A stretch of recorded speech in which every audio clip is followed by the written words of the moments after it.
प्रश्नावली 1.2 question number first, सिद्ध कीजिए कि √5 एक अपरिमेय संख्या है। तो आइए करते हैं हल। क्वेश्चन नंबर फर्स्ट का हल करते हैं, डालते हैं हल। माना √5 एक परिमेय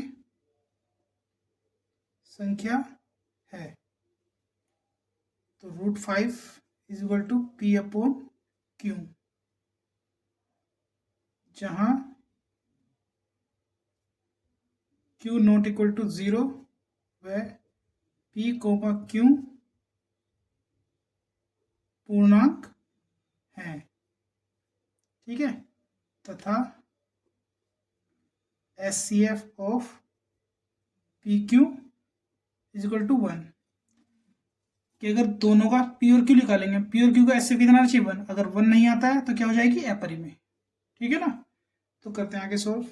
क्योंकि मल्टीप्लाई कर दिया तो √5 Q = P, ठीक है। अब क्या कर, दोनों पक्षों का वर्ग करने पर, दोनों पक्षों का वर्ग करने पर, ठीक है। तो वर्ग कर देते हैं, √5 Q का होल स्क्वायर = P का होल स्क्वायर। तो √5 का स्क्वायर करेंगे तो 5, Q का होल स्क्वायर = P स्क्वायर, ठीक है। इक्वेशन फर्स्ट ले लेते हैं। अब Q स्क्वायर = कितना आ जाएगा, P²/5। तो यहाँ से हम कह सकते हैं क्या, चूंकि P² 5 से विभाजित है, इसलिए P भी 5 से विभाजित होगा, ठीक है। आगे चलते हैं। माना P = 5R, तो समीकरण 1 से क्या हो जाएगा, P की वैल्यू समीकरण 1 में रख दो। तो 5Q² P की वैल्यू क्या है 5R, तो 5R का होल स्क्वायर। तो यहाँ से क्या हो जाएगा, 5Q² = 5 का स्क्वायर 25R², ठीक है। यहाँ तक समझ में आया। हमने P की वैल्यू रख दी ना यहाँ पे, ठीक है। अब आगे चलते हैं। इसके बाद क्या करते हैं, 5 से इसको डिवाइड करेंगे, 5 से जाएगा ये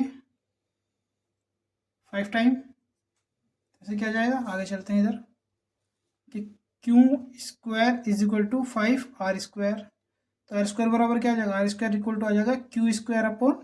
तो यहाँ से हम क्या कह सकते हैं, यहाँ से हम लिख सकते हैं क्योंकि Q² 5 से विभाजित है, इसलिए Q भी 5 से विभाजित होगा, ठीक है। यहाँ तक आया समझ में, 5 से विभाजित होगा। ऐसे क्या कह देंगे, क्योंकि P व Q दोनों 5 से विभाजित हैं, इसलिए SCF PQ का SCF क्या है, = 5 होना चाहिए, क्या 1, ठीक है ना भाई। SCF क्या होना चाहिए 1, लेकिन आया क्या 5। हमने क्या माना था, SCF आना चाहिए 1। अगर 1 है तो क्या होगी, परिमेय संख्या होगी, वरना नहीं। तो यहाँ परिमेय संख्या तो नहीं है, तो क्या हो जाएगी अपरिमेय। अतः हम कह सकते हैं, अतः हमारी अवधारणा गलत है। हमारी अवधारणा क्या है, गलत है, इसलिए √5 एक अपरिमेय। हल करते हैं क्वेश्चन नंबर 2। माना 3 + 2√5 एक परिमेय संख्या है।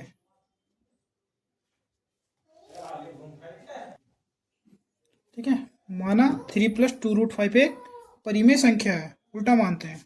ठीक है ना, तो 3 + 2√5 = P/Q, जहाँ Q ≠ 0, वह P, Q क्या है, पूर्णांक, क्या है, पूर्णांक है, तथा HCF PQ क्या होना चाहिए, 1। ठीक है, यहाँ तक तो बाकी सेम है। इसके बाद 3 को इधर ले आओ, तो 2√5 = P/Q - 3। 2 अपॉन में जाएगा, तो √5 = कितना आ जाएगा, P/Q - 3/2। ठीक है, यहाँ तक आया समझ में। देखो √5 हमने पीछे सॉल्व करा, क्या क्या है, परिमेय संख्या।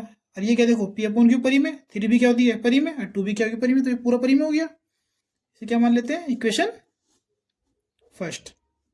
अब ये करते हैं, चूंकि P/Q - 3/2 एक परिमेय संख्या है, तथा हम जानते हैं,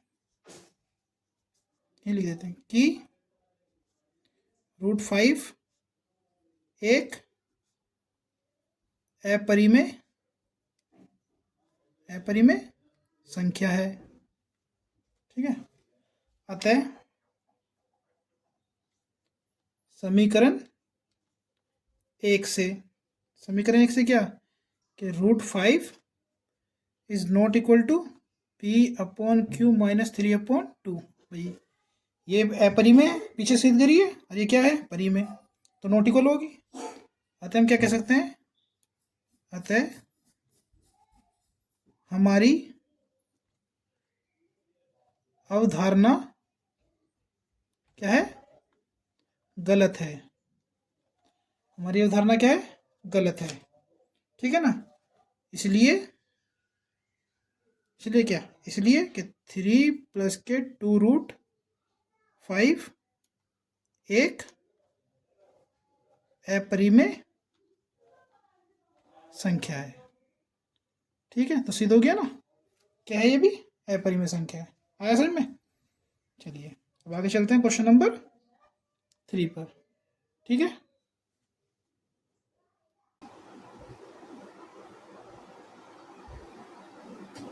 आते हैं क्वेश्चन नंबर 3 पर।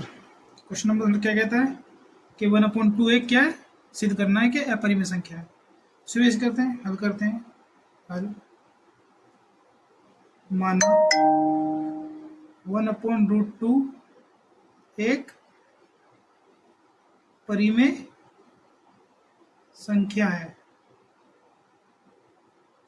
1/√2 = P/Q, जहाँ क्या, हम क्या कह सकते हैं कि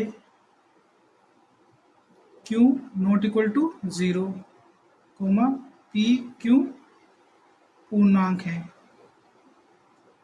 तथा HCF PQ का = 1। ठीक है, तो हम क्या करते हैं, व्युत्क्रम करने पर,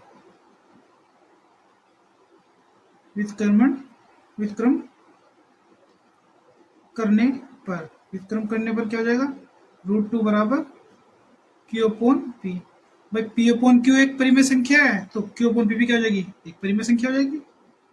अतः हम कह सकते हैं कि Q/P एक परिमेय संख्या है। ठीक है, तथा √2 एक अपरिमेय संख्या है। इक्वेशन फर्स्ट मान लो, तो क्या समीकरण एक से क्या कह सकते हैं, समीकरण एक से कि √2 is not equal to Q upon P। ठीक है, अतः हम क्या कह सकते हैं, अतः हमारी अवधारणा गलत है। ठीक है, इसलिए 1/√2 एक अपरिमेय संख्या है। ठीक है ना, मैं सोचा तीनों क्वेश्चन इस पे आ जाएं, इसलिए थोड़ा स्पेस कम दिया है। ठीक है ना, इसी तरीके से इसका सेकंड पार्ट क्या है, सेकंड पार्ट चेक कर लेते हैं। सेकंड पार्ट का क्या है, सेकंड पार्ट है कि 7√5 तो मान लेते हैं हल में 7√5 को सिद्ध करना है, तो हल करते हैं इसका हल। माना सेम प्रोसेस 7√5 एक परिमेय संख्या है। ठीक है ना, तीसरा भी इसमें करना है, इसलिए थोड़ा सा स्पेस कम है। ठीक है ना, 7√5 परिमेय संख्या है। हम कर लेते हैं 7√5 is equal to P upon Q। बाकी वही लिख देते हैं, जहाँ क्या लिखना है, Q नॉट इक्वल टू 0 और कोमा P कोमा Q पूर्णांक है तथा HCF PQ क्या होना चाहिए, 1। ठीक है, तो 7 अपॉन मिलेगा, तो √5 is equal to P upon 7Q। तो क्या हो गई परिमेय, ये क्या हो गया परिमेय, तो लिख सकते हैं यहाँ, चूंकि P अपॉन 7Q एक परिमेय संख्या है। ठीक है ना, और √5 तथा ये लिख देते हैं, तथा √5 एक अपरिमेय संख्या है। ठीक है, इसे इक्वेशन फर्स्ट मान लेते हैं। तो समीकरण एक से कह सकते हैं हम कि √5 is not equal to P upon 7Q। ठीक है, तो हम कह सकते हैं अतः हमारी अवधारणा गलत है, अतः हमारी अवधारणा गलत है। इसलिए क्या होगा, इसलिए 7√5 एक अपरिमेय संख्या है। ठीक है, 7/5 क्या हो गई, एक परिमेय संख्या। अब आते हैं लास्ट, एक्सरसाइज कंप्लीट। लास्ट के लिए स्पेस कम है, तो पीछे वाले पे कर देते हैं। ठीक है, लास्ट क्या है, लास्ट क्वेश्चन देख लेते हैं। लास्ट है 6 + √2,